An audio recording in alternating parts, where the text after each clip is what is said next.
En este video estudiaremos el dogma trinitario dentro de la Iglesia Adventista y qué creían Elena de White y los pioneros en cuanto a la doctrina de la Trinidad. En el libro A menos que olvidemos, del historiador y teólogo adventista George R. Knight, dice: a muchos de los adventistas del séptimo día los toma por sorpresa el hecho de que la mayoría de los fundadores de nuestra confesión religiosa no podrían unirse a la iglesia de hoy si tuviese que aceptar las 28 creencias fundamentales.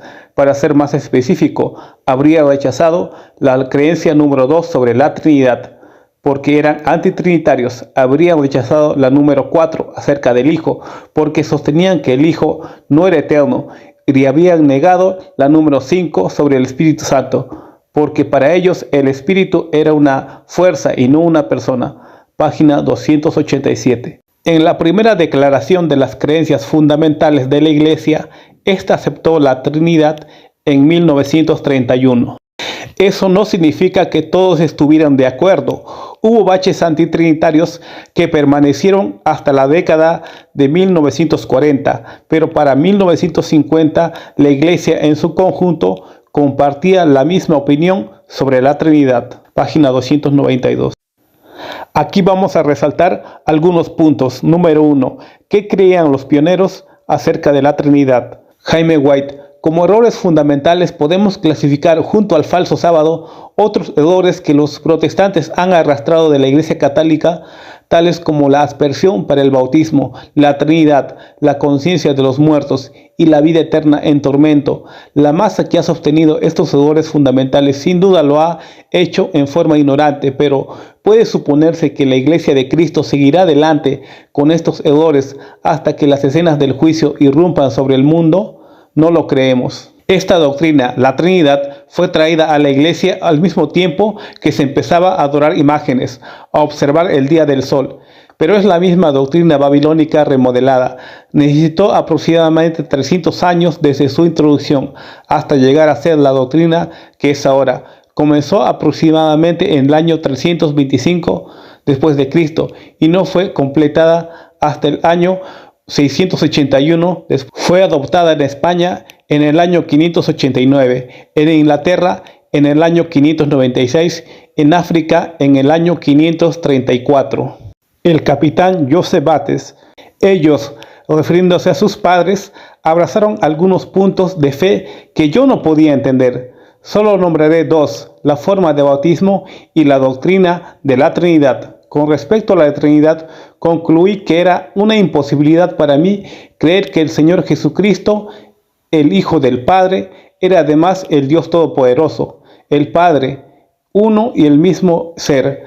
Le dije a mi padre: si quieres convencerme que en este sentido somos uno, entonces tú eres mi padre y yo tu hijo, y que además yo soy tu padre y tú mi hijo. Entonces podré creer en la Trinidad. La mayor falta que hallamos en la Reforma es que dejaron de reformar. Si hubiesen seguido para adelante hasta dejar atrás los últimos vestigios del papado, tales como la inmortalidad natural, la aspersión, la Trinidad y la observancia del domingo, la Iglesia se hallaría ahora libre de sus errores antibíblicos. John Andrews escribió: en cuanto al Hijo de Dios, también sería excluido, pues tenía a Dios por su Padre, y en algún momento de la eternidad pasada había comenzado sus días. De modo que si empleamos el lenguaje de Pablo en sentido absoluto, sería imposible hallar más que un ser en todo el universo, y ese es Dios el Padre, quien no tiene padre o madre, o ascendiente, o principio de días, o final de existencia. Waggoner, que dio el mensaje de la justificación por la fe en el Congreso de 1888, escribió: sabemos que Cristo procedió y vino de Dios, Juan 9:42, pero eso era tan lejos en las edades de la eternidad como para estar más allá de la comprensión de la mente humana. Se podría decir que eran arrianos. Lo que vemos aquí es que los pioneros en su totalidad eran antitrinitarios. Ellos creían que solamente el Padre no tiene principio de días y que Cristo, el Hijo, engendrado de Dios, tuvo un nacimiento en algún momento en la eternidad. Punto número 2. ¿Qué era lo que creía Elena G. de White? George Knight dice: Pero es fundamental tener en cuenta que ella nunca resolvió ningún problema refiriéndose a la Trinidad y que nunca elaboró una teología de la Trinidad, sino que salpicó sus escritos con declaraciones que llevaron a pastores y miembros de la Iglesia a volver a la Biblia y reestudiar el tema por su cuenta. En el año 1889 es redactado el Anuario de las Creencias Fundamentales de los Adventistas. En ella dice: hay un solo Dios personal, espiritual, creador de todas las cosas, omnipresente y eterno, infinito en sabiduría. Que hay un Señor Jesucristo, Hijo del Padre eterno, por medio del cual fueron creadas todas las cosas. Y no se menciona al Espíritu Santo como un Dios personal, así como el Padre y el Hijo. El problema para algunos creyentes es que piensan que Elena de White cambió su posición antitrinitaria en los últimos años y se convirtió a la Trinidad.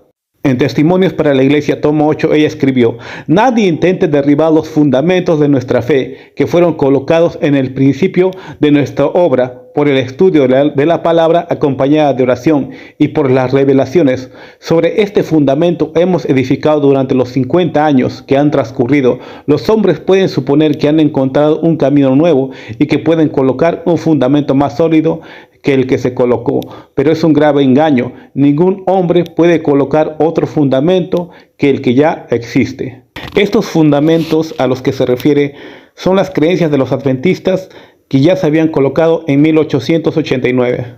Pero aquí vemos que ha habido un cambio dentro de la iglesia adventista en lo que respecta a las creencias fundamentales. Esperaron hasta la muerte de todos los pioneros y Elena G. de White para introducir la Trinidad a la Iglesia. En 1931 se publica las creencias fundamentales en el Anuario Adventista y por primera vez se incluye la doctrina de la Trinidad en el punto 2. Ya los pioneros han muerto y eso fue hecho por un comité.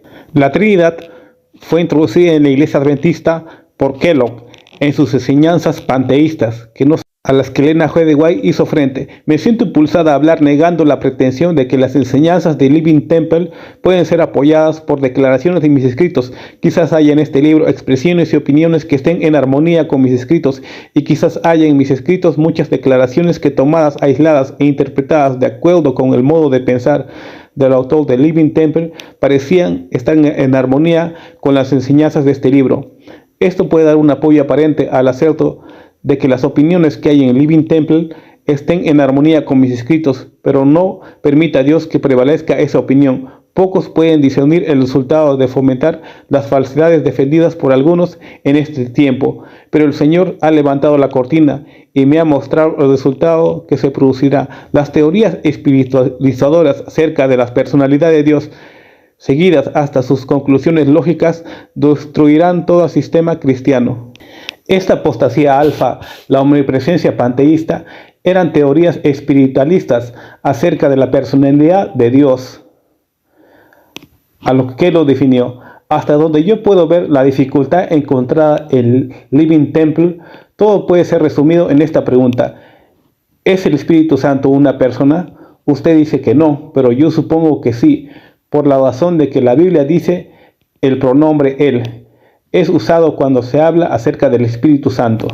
En Mensajes Selectos, tomo 1, ella advirtió: el enemigo de las almas ha procurado introducir la suposición de que había de realizarse una gran reforma entre los adventistas del séptimo día, y que esa reforma consistiría en renunciar a las doctrinas que están en pie como las columnas de nuestra fe, y que había de comenzar un proceso de reorganización. Si se efectuara esta reforma, ¿qué resultaría? Los principios de verdad que Dios en su sabiduría ha dado a la iglesia remanente serían descartados. Se cambiaría nuestra religión. Los principios fundamentales que han sostenido la obra durante los últimos 50 años serían considerados como error. Se establecería una nueva organización. Se escribirían libros de una nueva orientación. ¿Y qué creía Elena G. de White con respecto al Espíritu Santo? El Espíritu Santo es el Espíritu de Cristo, que es enviado a todos los hombres para darles suficiencia, para que por su gracia podamos ser completos en Él. La verdadera fe y el reposo en Dios están siempre acompañados por la iluminación del Espíritu Santo, cuyo templo somos. El Espíritu Santo es el Espíritu de Cristo, es su representante. Aquí esta agencia divina que lleva convicción a los corazones. Y acerca del trío celestial escribió: los que creen la verdad debieran recordar que son los hijos de Dios y que Él los está entrenando, que se muestren agradecidos hacia Dios por sus numerosas manifestaciones de misericordia y que sean agradecidos unos con otros. Tienen un Dios y un Salvador, un Espíritu, el Espíritu de Cristo.